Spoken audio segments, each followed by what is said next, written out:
and they have to pay for this war. In any case, one of the ways to pressure on them, and by the way, they're afraid very much, that Europe will make this union decision.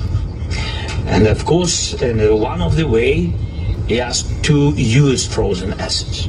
And between us, not only on humanitarian things, yes, because they attack us. We need to defend and answer.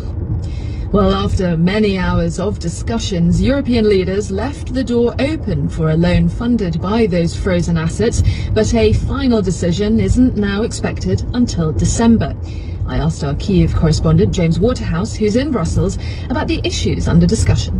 Belgium was one of the more nervous members, for the simple reason that it is where this Russian money is based.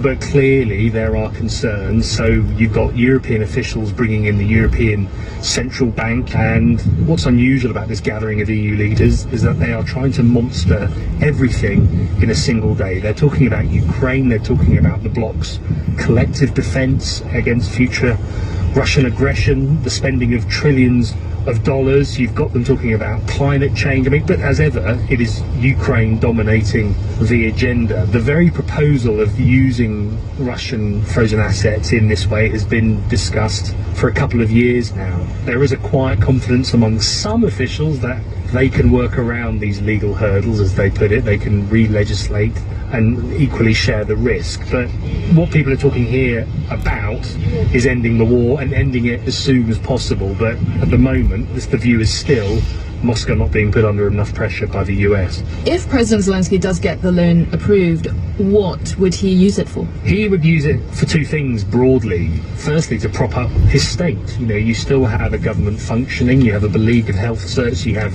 state salaries that need to be paid, you have a whole host of government departments, but you also have its continued war effort. You know, like the cost of fighting this war is endless. And, you know, at the moment, Kyiv is looking at a gap in its budget for next year alone, for 2026, to the tune of around $16 billion. And that is a gap that Kyiv is desperate to fill. But what the EU is saying is, look, yes, of course we want to use these frozen Russian assets to help Ukraine, and there is a consensus to financially support Ukraine for as long as it takes, as they put it.